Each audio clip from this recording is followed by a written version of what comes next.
آنے والا موسم ماہ سیام رمضان المبارک، یہ ہماری زندگی کے اندر یہ نور داخل کرتا ہے کہ میرا اللہ دیکھ رہا ہے۔ کڑکتی دھوپ، برستی گرمی، زباں کانٹا، ہونٹ خشک، گلا خشک، دروازہ مکفل، ٹھنڈا پانی دستیاب، لیکن ایک گھونٹ بھی حلق سے نیچے نہیں اتارتے کہ میرا اللہ دیکھ رہا ہے۔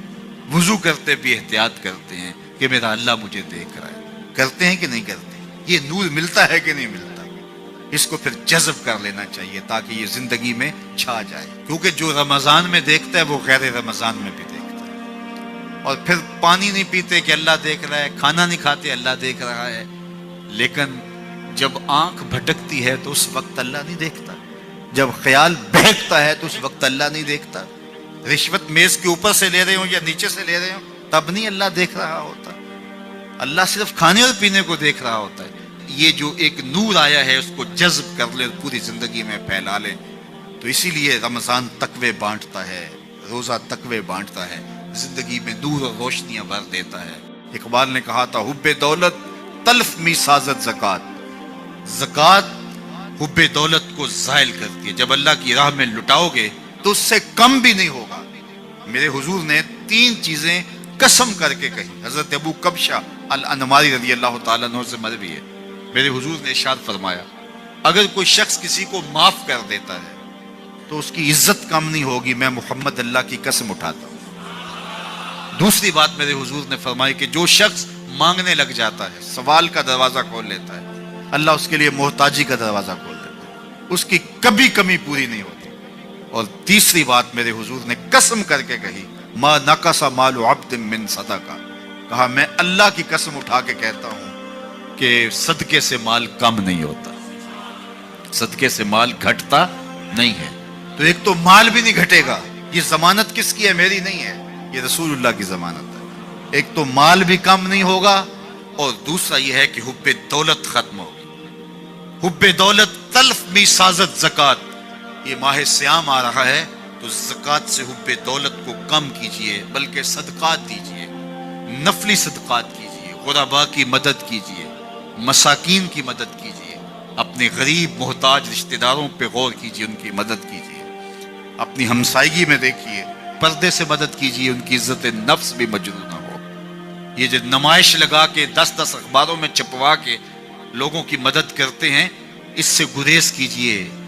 کبھی سوچیں کہ اگر آج کسی کی بیٹی لائن میں کھڑی ہے تو کل اگر یہ مرحلہ میری بیٹی کے لیے آ جائے تو پھر میرا مزاج کیا ہوگا۔ تو عزت نفس کا خیال رکھیے، لوگوں کی غربت کا تماشا نہ اڑائیے، اور لوگوں کی جو ہے وہ محتاجی کو اپنی تسکین کا ذریعہ نہ بنائیے۔ یہ تو اللہ نے تمہیں دیا اور انہیں نہیں دیا، اور وہ آزمائش کی گھڑی میں کھڑے ہیں، تم ان کے ساتھ کھڑے ہو جاؤ۔ تو لوگوں کی مدد کیجئے، دکھیوں کے کام آئیے، مساجد کی جو ہے وہ تعمیر کیجئے، مدارس دینیا کے ساتھ وابستہ رہیے، اور لوگوں کی فلاح کے لیے، بہتری کے لیے کام کیجئے۔ اللہ نے آپ کو دیا ہے، یہ مال یہاں رہ جانا ہے۔ میرے حضور نے فرمایا ابن آدم کہتا ہے میرا مال میرا مال، اس کا مال وہ ہے جو اس نے کھایا یا پہنا اور پرانا کر دیا یا آگے بھیج دیا، باقی اس کا نہیں ہے، وہ وارثوں کا ہے۔ مرتے ہی ورثہ بن جائے گا، مرتے ہی ترکہ بن جائے گا۔ کفن بھی میلا نہیں ہونے دیں گے کہ بعض اولادیں تو بانٹ لیتی۔ اللہ اکبر، وہ گھر جو ان کے لیے بنایا تھا، ایک رات بھی تجھے اس گھر میں رکھنے کے لیے تیار نہیں ہو۔ آج تیرا نام چھن گیا، آج کوئی یہ نہیں کہتا کہ پیچھے سے امام گے اور حاضر اس چودھری صاحب کے، حاضر اس میت کے۔ آج تو ڈیڈ باڈی بن گیا، آج تو میت بن گیا۔ آج خان صاحب، ملک صاحب، چودھری صاحب، پیر صاحب، مفتی صاحب، تیرے سارے ٹائٹل چھین لیے گئے۔ آج پیچھے اس امام کے اور دعا واسطے حاضر اس میت کے، آج تو میت بن گیا۔ آج تیرا لباس بھی پھاڑ کے اتارا ہے، آج تیرے انگوٹھے باندھ دیے گئے ہیں، ناک میں روئی ٹھونس دی گئی ہے۔ آج تو غسال کے رحم و کرم پہ ہیں، وہ تجھے ادھر الٹ دے یا ادھر پلٹ دے، اب تیرے پاس کوئی اختیار ہی باقی نہیں رہا۔ میاں صاحب بولے جاندی واری ڈرونا بنے ہو تے ہاتھ نہ لاندے ڈرتے۔ آج اولاد بھی دور ہے، پوتے اور پوتیاں بھی ڈرتی ہیں۔ جاندی واری ڈرونا بنے ہو تے ہاتھ نہ لاندے ڈر دے، جنہ لئی تو پاپ کمائے اج کتنے تھے نہیں تیرے گھر دے، آج سارے چلے گئے، تو آج اپنے ہاتھ سے اپنی زندگی کو سنوارنے کے عمل کی طرف بڑھیں اور راہ خدا میں خرچ کریں، دکھیوں، مجبوروں اور لاچاروں کے کام آئیں۔ اللہ آپ کی مدد کرے گا اور حب دنیا کم ہوگی۔ اللہ تعالیٰ جل شانہ نے سورہ عادیات میں پہلی 5 آیات میں قسمیں کی، پھر 3 آیات میں جو ہے وہ حضرت انسان کی وہ کمیاں، کوتاہیاں جن کی بنیاد پر باقی گناہ سرزد ہوتے ہیں ان کو بیان کیا، اور اس کے بعد پھر علاج بھی قرآن نے بتایا، اور کس قدر اس کو چوٹ لگائی۔ افلا یعلم اذا بعثر ما فی القبور وحصل ما فی الصدور ان ربهم بهم یومئذ لخبیر۔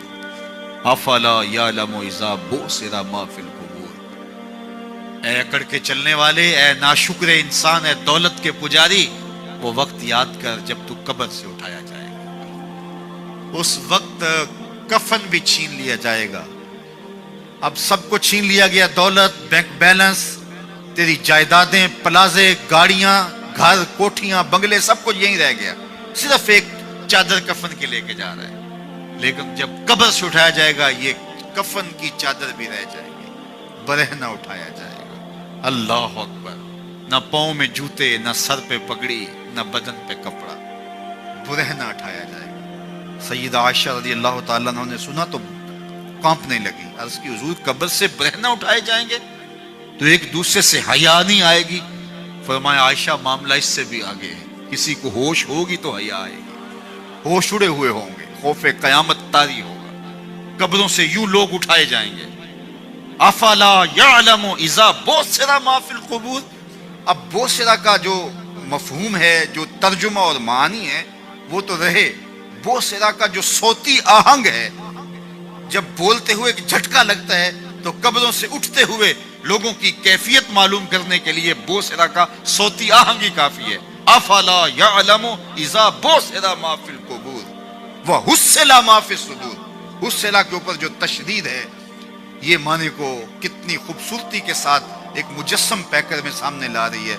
اللہ فرماتا ہے پھر وہ وقت آئے گا جو سینے میں ہوگا وہ تشت ازبام ہو جائے گا۔ آج آپ مجھے نیک سمجھتے ہیں، میں آپ کو اچھا سمجھتا ہوں، لیکن میرے سینے کے اندر کیا چل رہا ہے یہ آپ کو نہیں پتا۔ یہ میں تقریر چہک چہک کے کر رہا ہوں، اس کے پیچھے کیا ہے؟ میں آپ کے دل اپنی جانب موڑنا چاہتا ہوں، آپ کی جیبیں خالی کرنا چاہتا ہوں، یا میں آپ کے سامنے پاک اور ستھرا اور بڑا جو ہے وہ نیکوکار بننا چاہتا ہوں، یا میرا مقصد رضائے الہی ہے؟ یہ مجھے پتہ ہے، آپ کو نہیں پتہ۔ آپ کہاں ہیں، کہاں کھڑے ہیں، میں آپ کو اچھا سمجھتا ہوں، لیکن آپ کو پتہ ہے کہ ہم کہاں کھڑے ہیں۔ لیکن قیامت کے دن یہ ساری چیزیں سامنے آ جائیں گی۔ وَحُصِّلَ مَا فِي الصُّدُورِ، اور سورہ الطارق میں فرمایا یوم تبلی السرائر فما لہ من قوت ولا ناصر، اس دن سارے راز کھول دیے جائیں گے اور کوئی طاقت نہیں ہوگی جو ان رازوں کو کھلنے سے روک سکے گا۔ آج طاقتور کی بات نہیں کھلتی اور کمزور کی بات اچھال دی جاتی ہے، لیکن وہ وقت آنے والا ہے یوم تبلی السرائر فما لہ من قوت ولا ناصر، نہ زور کے بل پہ، نہ زر کے بل پہ، نہ کسی اور بل پہ کسی کام کو روکا جا سکے گا، ہر شے تشت ازبام ہو جائے گی۔ وہ کتنا سخت دن ہوگا۔ اے داور حشر میرا نامہ اعمال نہ پوچھ، اس میں کئی پردہ نشینوں کے بھی نام آتے ہیں، تو وہ کتنا سخت دن ہوگا۔ وَحُصِّلَ مَا فِي الصُّدُورِ إِنَّ رَبَّهُمْ بِهِمْ يَوْمَئِذٍ لَخَبِيرٌ، بے شک ان کا رب اس دن ان سے خوب باخبر ہوگا۔ وہ آج بھی باخبر ہے، لیکن آج کئیوں کو یقین نہیں کہ وہ باخبر ہے، لیکن اس دن سب کو یقین ہو جائے گا کہ میرا رب اس سے باخبر ہے۔ جب پرانی تصویریں چلنا شروع ہو جائیں گی، جب ساری ویڈیو سامنے آ جائے گی، زندگی میں جو جو کیا، تنہائی میں، اعلانیہ، خفیہ، جہاں جہاں جو کیا، داد عیش دی، سب کچھ تشت ازبام ہوگا، سب کچھ جو ہے وہ سکرین پہ چل رہا ہوگا، کوئی چیز بھی تشت ازبام ہونے سے نہیں رہ جائے گی۔ تو پھر بندہ کہے گا اوہو یہ تو سب میرے مالک کو پتا تھا، لوگوں کی نظروں سے چھپ سکا، رب کی نگاہوں سے تو نہیں چھپ سکا۔ اس کی نگاہوں سے کون چھپ سکتا ہے؟ یہ یقین آج اپنی روحوں میں اتار لو، اچھی طرح سے جذب کر لو۔ گناہوں سے بچنے کا اکثیر نسخہ ہے یہ یقین کہ میرا رب مجھے دیکھ رہا ہے، یہ یقین جب روح میں جم جائے، خیالوں میں اتر جائے، اعتقاد کا پختہ حصہ بن جائے، پھر بند کوٹڑی میں بھی جرم نہیں ہو سکتا کہ میرا مالک تو مجھے دیکھ رہا ہے۔ آپ دیکھتے نہیں کہ جب ساتوں دروازے بند کر کے بت کے اوپر موٹا کپڑا ڈال کے زلیخا بولی ہے تلک یوسف اب تو آ جاؤ نا، اب تو کوئی نہیں دیکھ رہا، قال معاذ اللہ، تو جناب یوسف نے کہا میں اللہ کی پناہ میں آتا ہوں۔ اللہ اکبر، تو دروازے بند کر کے لوگوں کی نظروں سے چھپ گئی ہے، اور بے نور آنکھیں رکھنے والے اس پتھر کے بت سے بھی حیا کرتی ہے اور اس پہ بھی پردہ ڈال لیا ہے۔ جب تو اس جھوٹے خدا سے حیا کرتی ہے، میں سچے خدا سے حیا کیوں نہ کروں جو ساتویں کوٹھڑی میں بھی دیکھتا ہے۔ اتنی روشنیاں برسی کہ گناہ کا تصور بھی محال ہوتا، تو یہ یقین کہ میرا اللہ مجھے دیکھ رہا ہے، یہ انسان کی زندگی میں نظم پیدا